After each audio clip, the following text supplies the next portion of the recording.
Bismillahirrahmanirrahim. Bagaimana kiatnya untuk mendapatkan sholat khusus? Mungkin ada kiat dari Ustaz gimana supaya kita bisa sholat secara khusyuk. Itu aja. Assalamualaikum warahmatullahi wabarakatuh. Waalaikumsalam warahmatullahi wabarakatuh. Saya langsung jawab saja supaya jedanya tidak terlampau jauh. Pertama, Quran surah kedua Al-Baqarah di ayat 45 sampai 46. Itu dasar dari salat khusyuk. A'udzubillahi minasyaitonirrajim. Allah berfirman, Bismillahirrahmanirrahim. Wasta'inu bis-sabri was-salah. Wa innaha lakabiratun illa 'alal khashi'in. Dan jika Anda punya persoalan dalam kehidupan, terima dulu dengan sabar. Ini indah sekali kalimatnya. Kata Allah, jika Anda punya persoalan dalam kehidupan, terima dulu dengan sabar.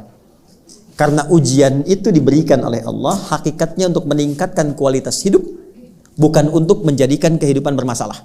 Indah. La yukallifullahu nafsan illa usaha. Inna ma'al usri. Jadi ketika diuji oleh Allah, terima dulu. Gak mungkin Allah uji kalau saya gak sanggup. Yang kedua, pasti selesai. Itu secara psikologi menyamankan. Nanti setelah itu, bawa itu dalam sholat, kata Allah. Ternyata salah satu desain sholat itu bukan sekedar menjadi kewajiban untuk pembuktian keimanan kita pada Allah, sekaligus juga menjadi rahmat Allah untuk mengentaskan semua persoalan kehidupan kita. Karena itu dulu, kalau Nabi mengalami persoalan tertentu, sampai ke ulama-ulama, kalau punya hajat yang khusus di luar sholat fardunya, mereka sholat. Al-Imam Al-Bukhari menulis kitab Sahih Al-Bukhari, 97 topik itu 16 tahun. Setiap akan menulis satu hadis, beliau sholat 2 rakaat. Sholat. Ternyata dalam sholat itu kita curhatkan apa persoalan yang kita bawa. Diungkapkan dalam hati lewat sujud, atau dihadirkan di pikiran ketika mengucapkan iyyaka na'budu wa iyyaka nasta'in. Nah, itu yang dilakukan sunnahnya Nabi dan Rasul. Karena itu semua Nabi, semua Rasul salat. Nabi Musa salat, Quran surah ke-20 ayat 14. Wa aqimis salata lidzikri. Nabi Isa alaihi salam salat, wa ausani bis salah, Quran surah ke-19 ayat 31 sampai 33. Nabi Zakaria saat memohon kepada Allah keturunan itu sedang salat di mihrab, Quran surah ke-3 Ali Imran ayat 38 sampai 39. Fanadatul malaikatu wa huwa qaimun yusalli fil mihrab. Nabi Ismail alaihi salam meminta semua keluarganya salat, Quran surah 19 ayat 55. Wa kana ya'muru ahlahu bis salah. Semua salat. Apa kepentingan dari salat itu? Bukan sekedar kewajiban untuk membuktikan keimanan dan pengabdian kita pada Allah, tapi mengentaskan semua persoalan kehidupan kita. Nah, itu hanya akan bisa terjadi kalau salatnya khusyuk. Apa dalil hadisnya? Idza qala al-'abdu, hadis qudsi. Kalau hambaku berkata dalam salatnya, iyyaka na'budu wa iyyaka nasta'in, ya Allah, sekarang aku ibadah hanya kepadamu, dan engkau tahu sekarang aku punya persoalan, aku serahkan kepadamu untuk memberikan solusinya. Qala Allah azza wa jalla, kata Nabi, Allah langsung menjawab kalimat itu, hadza baini wa baina 'abdi wa li 'abdi ma sa'al. Ini perjanjian antara aku dengan hambaku. Kalau hambaku khusyuk benar sampai di sini salatnya, baru sampai bacaan iyyaka na'budu, baru sampai bacaan iyyaka na'budu wa iyyaka nasta'in, khusyuk benar salatnya, wa li 'abdi ma sa'al. Apapun yang dia minta, aku akan kabulkan. Itu salah satu rahasia salat dalam Al-Fatihah. Makanya Al-Fatihah menjadi rukun. Nah, pertanyaannya bagaimana salat yang khusyuk itu? Maka jawabannya di ayat 46-nya. Alladzina yadhunnuna annahum mulaqu rabbihim wa annahum ilaihi raji'un. Khusyuk itu, kata Allah, akan terlihat sebelum hamba itu menunaikan salat. Jadi khusyuk dibagi 3 prosesnya, ya. Pra salat, sedang salat, pasca salat. Jadi khusyuk dimulai sebelum salat, akan terlihat ciri orang khusyuk itu. Bagaimana cirinya? Alladzina yadhunnuna annahum mulaqu rabbihim. Orang khusyuk itu saat akan sholat, dia sudah bersiap-siap merasakan akan menghadap kepada Rabbnya. Rabb itu tingkat tertinggi yang memberikan segala dalam berkehidupan. Kebutuhan, perhatian, perawatan, salah dimaafkan, dosa diampuni. Anda punya pimpinan, hierarkinya tertinggi. Ketika akan menghadap pimpinan, tampilannya beda kan? Anda dipanggil presiden, menghadap ke istana. Apakah akan menggunakan pakaian biasa? Tidak. Pasti akan dandan kan, rapi kan. Makanya orang khusyuk itu, kata Al-Quran, akan menghadap Allah, sudah merasakan yang tertinggi yang memberikan segalanya untuk saya. Maka dia siapkan dari penampilannya pun beda. Quran surah ke-7 Al-A'raf ayat 31. Ya bani Adam khudhu zinatakum 'inda kulli masjid. Hai anak cucu Adam, kalau sudah tiba panggilan dari masjid, Allahu Akbar, kenakan pakaian terbaiknya. Orang khusyuk itu dari pakaiannya kelihatan. Dia siapkan yang paling baik. Tidak harus mewah, yang paling baik, yang paling layak, yang paling nyaman. Dia siapkan wangian untuk laki-laki. Ya, dia usahakan mendapatkan yang maksimal. Dari mulai berpakaian sudah kelihatan. Yang kedua, wa annahum ilaihi raji'un. Yang kedua, dia rasakan sebelum memulai sholat. Sholat itu boleh jadi menjadi yang terakhir dia tunaikan dalam hidupnya. Jadi kalau pengen khusyuk, tips yang kedua, rasakan saat akan sholat. Boleh jadi ini adalah sholat yang terakhir yang akan ditunaikan. Makanya Nabi sebelum sholat sering mengatakan, "Shollu sholatan muwadda." Kata Nabi, sholatlah kalian sekarang seperti sholat perpisahan. Bapak Asep ada di sini? Asep ada? Kalau ada saya ganti ya. Nah, ini pasti nggak ada nih. Cepi ada? Hah? Ada? Nggak ada ya? Baik. Pak Cepi dipanggil Allah, apa artinya? Tinggal kan? Makanya ujungnya wa annahum ilaihi raji'un, ujung 46. Wa annahum ilaihi raji'un. Baik, azan itu artinya apa? Panggilan. Panggilan dari siapa? Allah. Berarti kita semua dipanggil siapa? Tahu kapan kita akan kembali? Tidak, boleh jadi dalam sholat itu kita pulang. Tidak ada yang paling indah kepulangan itu kecuali dalam ketaatan. Dan yang paling indah bukankah saat sujud? Masya Allah. Sujud. Tiba-tiba ya ayyatuhan nafsul mutmainnah. Hilang. Mau begitu? Nanti asar ya, sebentar lagi kan sekarang belum. Sabar ya Bu. Udah. Tenang dulu, pelan-pelan dulu ya. Jadi yang pertama rasakan. Ini sholat yang akan mengantarkan pada kepulangan. Sehingga mengondisikan jiwa kita untuk pasrah kepada Allah. Nah, kemudian setelah itu apa yang dilakukan? Takbir. Perhatikan baik-baik. Saya masuk ke pokoknya. Takbir. Wa rafa'a yadayhi hadwa mankibaihi. Hadis riwayat Muslim hadis 397 dari Abu Hurairah, sahabat pelakunya Khalad bin Rafi' Az-Zuraiki, diajarkan oleh Nabi, angkat tanganmu sejajar dengan bahumu. Ada yang begini? Nanti di riwayat lain di Ibnu Majah ada yang begini, sejajar dengan daun telinga. Tapi semuanya begini. Artinya apa? Ketika Anda mulai bertakbir menghadap ke arah kiblat, buang semua urusan dunia ke belakang, pasrahkan diri pada Allah. Itu rahasianya. Jadi kalau ingin khusyuk, dunia jangan dibawa. Kalau sedang takbir tuh angkat, buang semua urusan dia ke belakang, jangan dibawa. Problemnya sekarang, orang sholat dia bertakbir tapi dunianya masih ikut. Lisannya Allahu Akbar, tapi di kepalanya motor Hu Akbar, mobil Hu Akbar. Yang sekarang paling dahsyat status Hu Akbar. Ya, sehingga teringat terus.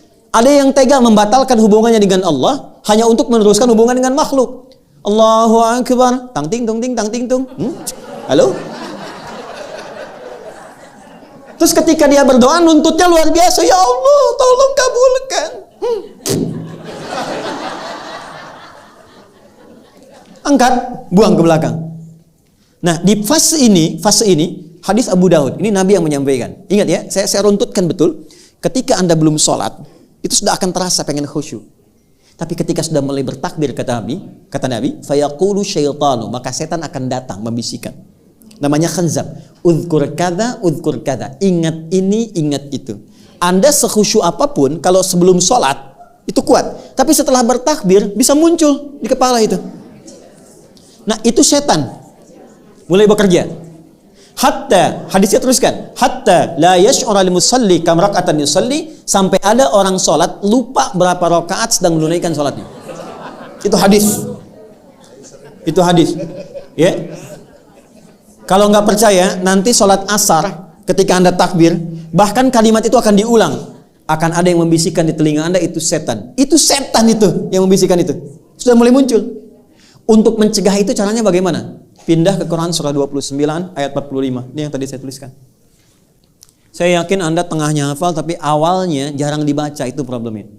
Saya cek ya, tengahnya pasti hafal. Innas salata tanha. Tuh. Yakin saya. Coba baca awal ayatnya. Tuh. Padahal innas salata tanha 'anil fahsya'i wal munkar itu hasilnya, kuncinya awalnya. Utlu ma uhiya ilaika minal kitab wa aqimis shalah. Itu awal ayatnya. Ada qiraah, ada tilawah. Kalau qiraah cuma baca, secara umum maknanya membaca tidak menuntut pemahaman. Itu qiraah. Orangnya disebut qori. Kalau Anda ada acara, ada pembaca Quran disebut qori kan? Kan dia cuma baca kan? Tidak menerjemahkan kan? Baik, tapi kalau bacaan itu menuntut kita untuk memahami dan mengamalkan apa yang dipahami, itu namanya tilawah. Karena itu biasanya kalau ada qari baca, di sampingnya ada penerjemah untuk memahamkan. Siapa namanya? Seni tilawah. Mungkin boleh jadi waktu itu yang pertama kali tilawah Bu Sari. Makanya Sari tilawah. Kalau Pak Heri maka menjadi Heri tilawah. Karena bahasa Arabnya cukup tilawah, nggak ada sarinya gitu. Asalnya begitu. Di tilawah itu artinya baca, pahami, amalkan. Rumusnya kata Quran, kalau baca saja iqra, kalau pahami, amalkan utslu. Maka ayat yang mengatakan, hei sebelum sholat, pelajari dulu semua bacaan sholat. Pahami.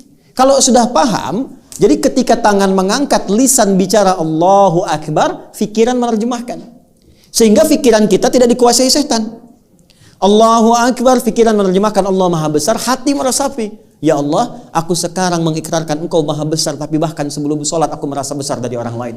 Sombong dari kawan, angkuh dari pasangan, merasa yang paling terhormat, lebih daripada orang lain. Aku bertaubat ya Allah, maka Anda katakan, Allahumma ba'id baini wa baina khatayaya kama ba'adta bainal masyriqi wal maghrib. Ya kecilnya itu pengakuan. Ya Allah, aku mengakui selama ini aku banyak salahnya.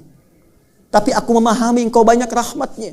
Maka mohon jauhkan antara aku dan kesalahanku di hari kiamat nanti, sejauh Engkau jauhkan timur dan barat yang tidak pernah bertemu satu dengan keduanya. Karena setiap kesalahan akan dipertemukan dengan pemiliknya. Wa may ya'mal mithqala dzarratin syarran yarah.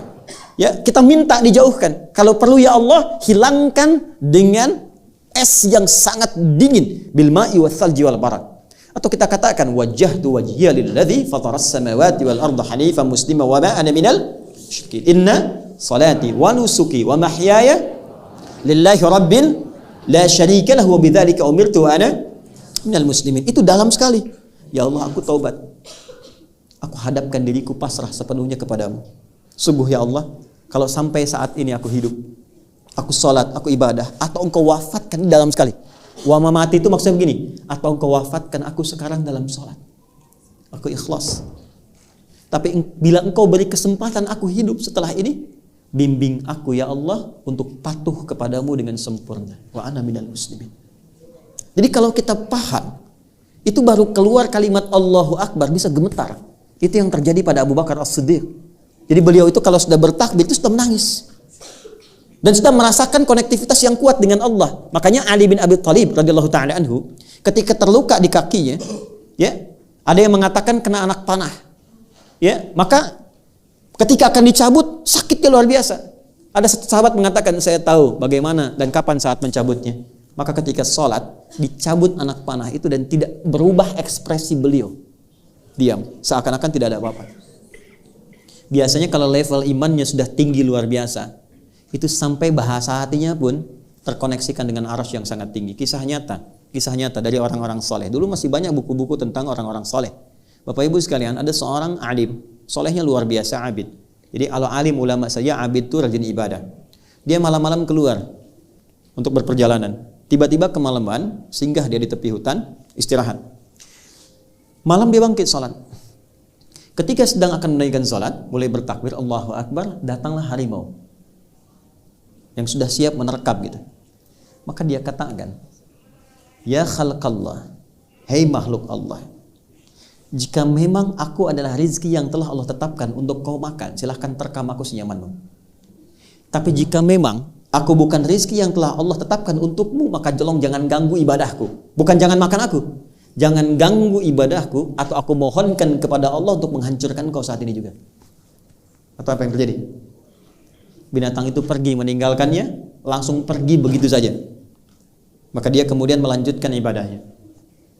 Ketika konektivitas itu tinggi, khusyuk itu mendalam luar biasa, jawaban datang dan kalimat yang disampaikan begitu sangat luar biasa. Walam yakhsha illallah. Nggak ada ketakutan, nggak ada kemapanan kecuali konektivitasnya hanya Allah.